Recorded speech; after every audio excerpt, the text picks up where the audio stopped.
No, Nick is.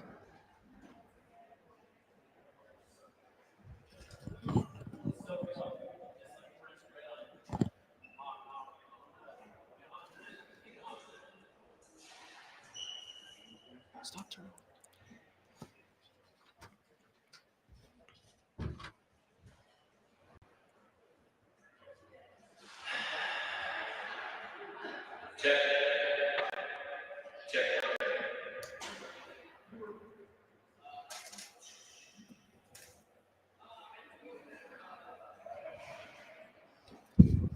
Happy Saturday, Nashville. Hey, how we doing here? 4's company, Nick Frazier alongside Connor Newt, and the reporter Nick Keyser over at the ice rink today for the Future Stars game for the Preds. Nick, how you doing? You got us? Yeah, absolutely. I thought you were taking us off there, Dr. Crane. No, I was just, finding We some thought it was you. headphones. So Hey, No, it's no, okay. it's fine. I was just trying to get my headphones all situated because I lost my backpack. And I've only been in casual fashion this morning. Yes, casual fashion. It's somewhere in the studio, but we'll find it. But yeah, another week along with a minimal sports. I guess you could say the dead period for the most part. And now we're here on Saturday and enjoying the high life. Whatever. Yeah, we got fellas. Going. Yeah, Glad that Wimbledon. We Yeah. got some F1, some wrestling. Connor, how about that? Money in the Bank tonight. Money in the Bank. Cannot wait. And obviously some baseball along for the ride. So Paul Skeens was on the mound yesterday. 8 strikeouts and only 2 hits and I think 7 innings. So that's pretty crazy. But Nick, you're at the rink. Give us a little rundown what's going on over there. Yeah, fellas. We've got the prospect showcase this afternoon, or I should say this morning. By the time the game starts, it'll probably be around 11 a.m. So yeah, the draftees from last week are here in town. I've been watching them all week and they look pretty good. A lot of the guys are confident, and this week has been all about learning the system, learning what it means to be a Nashville Predator. The standard is that phrase being thrown out there for the guys this week. So, yeah, come out. We're down here at Bellevue. We should be getting things started here at 10:30. Our show will end a little bit early so we can get to the festivities with Jay Moore as the analyst and the very fabulous Pete Weber will be calling the game. So that's where I'm at right now as we get ready for the showcase this afternoon.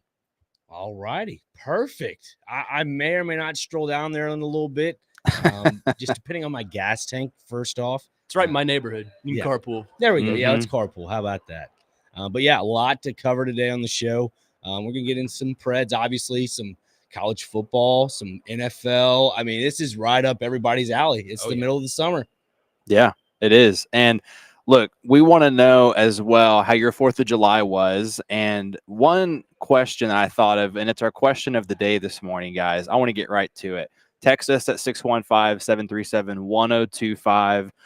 And I thought of this because there were some really great choices at my parents' house among about 30 people that made one dessert apiece. But text us the best pie to have on the 4th of July. That is our question of the day. What is the best pie on the 4th of July? Yes. You eat pie on 4th of July? Yes, man. That's a thing. Yes. Okay. What kind of pie did you have, Nick? I'm just curious. Well, I had several. I had key lime. I had apple. I had chess pie. I tried a bunch. There was way too many to keep track of, honestly.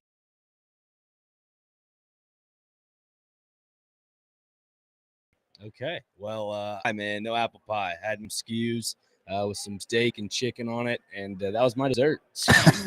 Yeah, man. Skews. I love the skews. It's delicious. Oh, my goodness. Hey, I didn't have any pie either. I didn't know that was a thing for 4th of July. I mean, key lime pie, yeah. I could see that, but no. If you got to hold me to one, it's cherry. That's the only answer. Cherry pie? Wow. Cherry pie, warmed up, vanilla ice cream on top. Well, with that being said, we're on the food topic. Give us a little nutrition. What was on nutrition this morning? Oh, my gosh. We're mixing it up. Honeycomb today. Honeycomb? Why'd you change it? Because that's what Mom bought. Okay. Okay. How about it? Connor is a child on our show, and we're just here to support him through his nutrition endeavors. Well, if he's the child, then I'm the biggest baby on planet Earth because I love me some cereal, especially some Honey Nut cereal, all that. Honey Nut Cheerio. That's my favorite, man. Yeah, those are good. Hey, Raisin Bran. Call me an 85-year-old man, but okay, Raisin so there's this new brand I've been trying. It's great. It's called Smart Start. All right. What? It's somewhat nutritious, actually. Okay. It's like wheat Huh. and like cornflakes together. Interesting. It's really good. What are you, 85? Wheat. Hey, Hey, man. I just said I'm the oldest 25-year-old you ever meet. I mean, Connor's right up that alley there. So. Hey, man. I guess. If I'm 85, I'm a healthy 85-year-old. Exactly. I guess. What do we got for some headlines this week, gentlemen? Nick, we'll start with you. Yeah. First and foremost, I thought this was a pretty interesting one. I'm going to try to find it really quickly. Now, obviously, the NBA draft was not that long ago, but I want to go back to some March Madness magic, and I want to pull it up because if I remember correctly, there was one gentleman that kind of tore things up for his team, and that would be one Jack Golke, by the way. And he got to sign I think it's a PTO, and he signed with the Oklahoma City Thunder. So I like a cool story where he said in a press conference by himself without being prompted, he's like, I'm not going to make it to the NBA. This is my last shot, and I have to make the most of it. And obviously things didn't work out for him. But the fact that now, a year later, he said that, and now he's in the NBA, he's getting his shot. I just like a good story, fellas. That was something that stood out to me earlier this week. Okay. Connor? I'll go with the obvious. It's been a little overblown this week with the big week from the Predators, but we got a new SEC, fellas. Oh. We got that's 16 right. teams. Texas Yeah. and Oklahoma on July 1st are officially in the SEC. And I mean, it still looks weird to me seeing, the SEC logo on the Texas Longhorns field. Yeah. Or It does. the patches. I mean, I guess they kind of did photo shoots before that, obviously, with college football 25 coming out here in about 2 weeks. Mm-hmm. Less than that, actually. Less than that. But Quinn Ewers is on the cover. He had the SEC patch on, and I'm excited for this new era of SEC football. I think it's going to be fun. I think it's going to be interesting with no divisions. Anyone can come out on top. And the biggest question of it all, and everybody will know this question: who is the real UT? That's a exactly question. There's is no it answer Tennessee right now. Or is it Texas? We don't know yet. And that will be the running narrative throughout all of the SEC this season and seasons to come. As for that, with my headline, I'm going to the Diamond. I'm going to be looking at the Cardinals game. Sonny Gray had himself a nice game last night. I think he had 5 strikeouts. Is that right? Let's double check that real quick. Let's see here. We have Sonny Gray. Yeah, he had 6 strikeouts. Excuse me. So I mean, a 3.3 ERA, not too shabby. Cy Young sleeper, do you think? Maybe. I just like the new era of MLB baseball. It's a little different. It's like anything sub 3 is really good. And as we hear Zambonis in the background, I love the Zambonis. Love the Zambonis. Brings a little ambiance to the show here today. But yeah, no, I think sub 3 is probably in the ballpark range of a solid pitcher. So that's where I'm going with that. But yeah, Sonny Gray, local product. Another 6 strikeout game. Pretty good. So that's where I'm at. But as for that, we're off and running today on 4's Company. When we come back, we'll talk a little bit of Preds, a little bit of, other things in hockey for the most part, some free agency signings that happened this past week, and much more. Stay tuned in on 4's Company on 102.5 and 106.3 The Game.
And we're back here on 4's Company on 102.5 and 106.3 The Game. Hey, tune in to 102.5 The Game tomorrow for coverage of the Grant Park 165.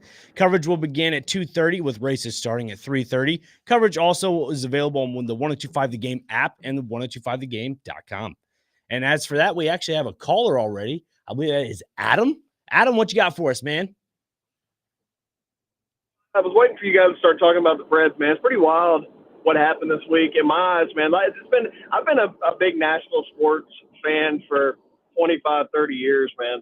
And this, just the feeling in the air in Nashville is pretty wild to me right now, just because I've had moments through the years where I felt like the Titans were going for it or the Preds were going for it. It's never been to this extent with either team and at the same time. So just seeing, you see Steven Stamkos is such a big signing, Merchant, whatever. Like all these guys, Shea might be the biggest signing, like sleeper of the three, but like they're all so good. And then like you see what the Titans have done too, like spending money. So I'm just really excited about our teams this year, man. That's what I got to say. I appreciate the call out. I'm thinking I'm right with you on the sentiment there. I'm right with them on the sentiment there. Yeah, I would love to get Nick's answer on this. Nick, do you agree with Adam on that point?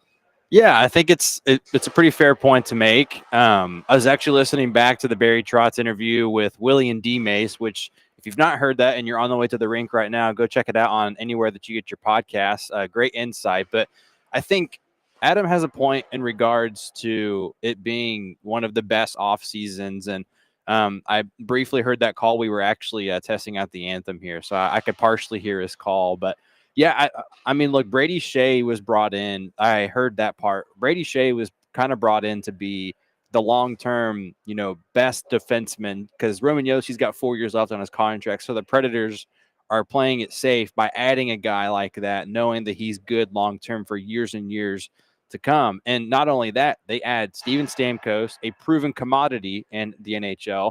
And then you also got Jonathan Marchessault as well. So it has definitely been a busy offseason. They have spent so much more money than I have ever seen them spend in free agency, especially on day one. I think before 10:30 or 11:30 in the morning, they were spending, I think it was a total of $100 million, I want to say, something like that. It was $110 million from what I have in my notes. And they ended up combining with the Titans at the end of the day. The two franchises this offseason have spent over $336 million this offseason. So think about that with what you will. Well, I will say, Adam did point out he's excited for both teams here in Nashville, but just to my vantage point, I think the Preds are in a better spot than the Titans right now, personally. I would agree. Absolutely. I just think that the Preds, obviously, people would say they're going for it. When you sign a guy like Stamkos, I'd say so. But just my only, I guess, hesitation with these signings is you're only going to get about a solid 3 years out of them. The window is it's a wide window, yes. I feel, but it's a short one, if that makes sense. Yeah, you sign them to long-term deals for the most part, and then you're going to only get about 3-ish years out You of said them. it yourself. I think it was last week. Stamkos has a solid two to 3 years on him. Yeah, I say 2 solid years, 3 if you can squeak one out of them. That's kind of Do you think it's really just a few years like that? Yeah, I do. I personally do. He's interesting. He's 34. Yeah, I think you can get 2 solid years out of him, make it at 36. And then you know what? If he can still produce at 36, he'd be a third line guy. I'm going to say this. I think Marchessault might be the sneakiest pickup they grabbed. I think that might be the most solid, well-rounded player all around. Longevity-wise, he's a 40-goal scorer. So is Stamkos. But you stick him on the power play, Stamkos too, obviously. Sure. You stick both of those guys on the power play, that fixes all your problems from last year. Well, I would say this too. It's not a coincidence that this guy, Steven Stamkos, has gotten to 80 points consistently throughout his entire career. And just this season alone, if I may add, there were only about 30 guys that got to 80 points. Now, it's a scoring league. The goaltending is catching up, I think, to the talent at hand for sure. But I think, that's a good sign that even in his later 30s, he's continuously being one of the best guys in the league. And that's what you want to see, right? Because he's a guy that had 51, and then you also had a year where he had 60 goals. And so He's hit 100 points one time. He's hit 90 multiple times as well, over 5 times, I want to say. So, I mean, guys, he's a proven guy. And quite frankly, this is a bigger signing to me than what Ryan O'Reilly was to Nashville last year. Really? Jonathan Marchessault, you believe he's a bigger signing than No, Will I Levis? think Steven Stamkos is. Stamkos. Yeah. I'd agree. But I think overarchingly, this offseason, we've never had before. This is a first-time reaction for everybody, seeing how much money they've spent, how much talent they've brought in, but also, more importantly, what the plan is. You know, Willie has talked about this plan for so long, and now it's a new general manager in Barry Trotz, and he has completely taken it over and done a fabulous job so far, especially on top of the signees. They have added draft capital as well. They have 2 first-round picks next year. So the way I look at it is they are set up nice for the future, fellows. Let me ask you this, Keezer. I really want to get your thoughts on this. What do these signings, Stamkos, Marchessault, what do those mean for pending RFAs? Or I guess they are RFAs now, like, Yuso Parson is an RFA, Philip Tomasino is an RFA, Mark Del Gaizo, guys like that. What does that mean for their likelihood to make the opening day roster or even be back in Milwaukee next season? I think what that does is you've got a couple of talented skaters. The one guy I'm sure of that has a future here in Nashville, I would say, is Yuso Parsonen. I mean, look at how young he is and how much time he's already spent in the NHL. And he's been one of the more physical guys at times. And if he uses that size more often, we know what kind of talent he has. By golly, he scored a goal between his legs one season ago and had so much charisma and confidence. And I think he continued to showcase that in Milwaukee as well. And I don't think he's a sure thing on, opening day roster, quite frankly, just yet. I think we've yet to see what that's going to look like, because there might be some pretty stiff competition at training camp, Connor. And obviously yesterday, one note I have in our show is that, look, Spencer Stastny elected for arbitration yesterday. So he's going to be getting paid. Essentially, he's not worth $800,000 or $870,000 for the Nashville Predators. And quite frankly, I think he deserves more than that as well. He's probably going to get over at least $1 million. And he's only going to be given a 1 or 2 year contract, obviously, from the arbiter when they go and visit with them. So, but I think Tomasino is more of the guy in question here, because he's had trouble staying in the lineup. Andrew Burnett, quite frankly, shared his straight up thoughts at the end of the season. We all know what he said there, where they have to see more from a guy like that. So out of those 3, Connor, that's what I would have to say. And Yuso Parsonen, I feel like, is a big piece to this puzzle in the roster long term for the next 5 years. I mean, absolutely. I mean, I can't disagree with that for the most part. I mean, you're going to add a guy like that, and then on top of it, just the youth keeps on building. I've been saying this for the last 3 to 4 weeks since the show's been going on. Invest in the youth, bring in a couple vets, learn under the vets. Success. It's the key to success. That is the recipe for success. That's how I've been looking at it. Those are guys I'm curious about, though. Parsonen, I feel like, needs to step it up in training camp. Sure. Tommy Novak is one of those guys. Sure. Philip Tomasino, although the more I think about it, and I've been kind of an advocate for Tomasino in the past, I think the door's closing. Yeah. A little bit. I think the oak tree door is kind of slowly. Well, I don't know if you guys were listening to the part where Barry told Willie and Derek that he's going to have to move some more assets out of the roster here in town soon. So when that is, I think we're going to see that move closer to training camp or at training camp, because Barry Trotz also talked about how Scott Wedgwood is another player that's been kept in limbo, because if Askarov knocks their socks off, to quote Barry Trotz, you could see Scott Wedgwood either go through waivers or get traded. I mean, just imagine that and being okay with that plan. So I would want to pick Scott's brain on that for sure. But I think more importantly, the conversation is, who are the Predators going to trade? And what are they going to get for that too? Are they going to get future considerations and a bag of pucks? Possibly, because as Cody Glass has told me time and time again, he'd like to be here.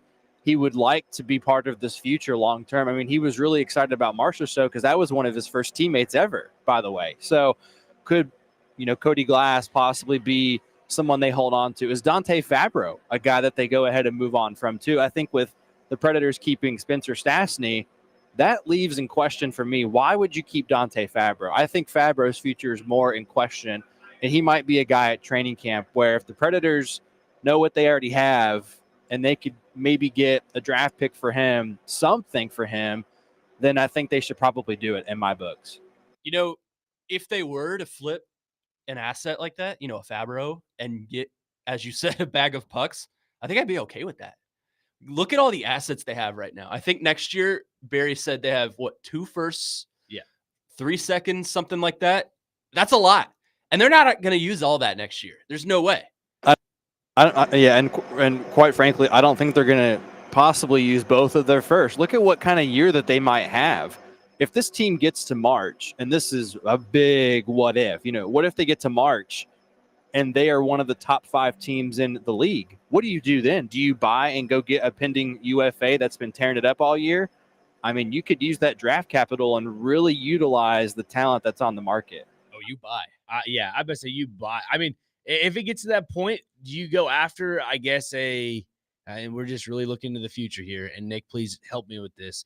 Looking that far in the future, if they're a top 5 team by the trade deadline, do you go after a forward or a defenseman? Like, what would be the, I guess, recipe for success? Let's just put a hypothetical out there. Say the power play is working perfectly the way it should. Yeah. Say the Preds are averaging about 4.5 goals a game. Mm-hmm. And I mean, that's not happening. Plan the parade. I know. I'm just throwing that out there. But if something like that were to happen, do you go after a defenseman or a forward at that point? I think you would have to look at who's injured or who is a little nicked up at the time. No pun intended for you and I, Fraser, nicked up. But I think that you probably would want to look at maybe defense first. Maybe for me, I'm not the GM. I would want to look at defense. I still think the Predators could be a little bit more stout on defense. Look at who made the Stanley Cup final this year. Those are 2 teams that stood on their heads defensively at times. Now, Florida more than Edmonton for sure. Edmonton was trying to give them all that they had in those last 4 games, and Florida was a damn good defensive team. They also had Sergei Bobrovsky, but could the Predators kind of be a team modeled like the Panthers? I mean, their defense was phenomenal. They blocked shots. They got in those lanes. And quite frankly, I think the Predators are just as good at that, if not better, when they're on their A game. So could they look at defense and go, all right, we could possibly upgrade here. But could Luke Shin, could Spencer Stastny be a great duo by then? Quite possibly. One of them might be hurt. But also, too, on offense, how can you round out the bottom 6? That's my main question. If one of the younger guys isn't doing what they need to do, then you might want to ask yourself, either let's keep this guy scratched and let's add a guy on forward that's a pending UFA or a pending RFA, and then you move on from him, or you move on from that prospect and keep that player. There's a lot of what ifs, but we're looking way too far ahead right now. But I think that's a good thing to think about in terms of, all right, you got 3 hot donuts off the market, and when everything cools off later off this season, what's the next batch going to end up just ultimately, what's it going to end up looking like for this franchise? I mean, how can you not look that far into the future? I mean, this team just on paper looks like they could win a Stanley Cup. Loaded, top to bottom. So, I mean, yeah, I agree with Nick. Yeah, we are looking a bit far into the future here. But as for that, we'll continue this Preds topic a little bit into the next segment, along with some NFL stuff as well. So thanks for listening to 125 The Game and 4's Company, and we'll be back with more on the other side.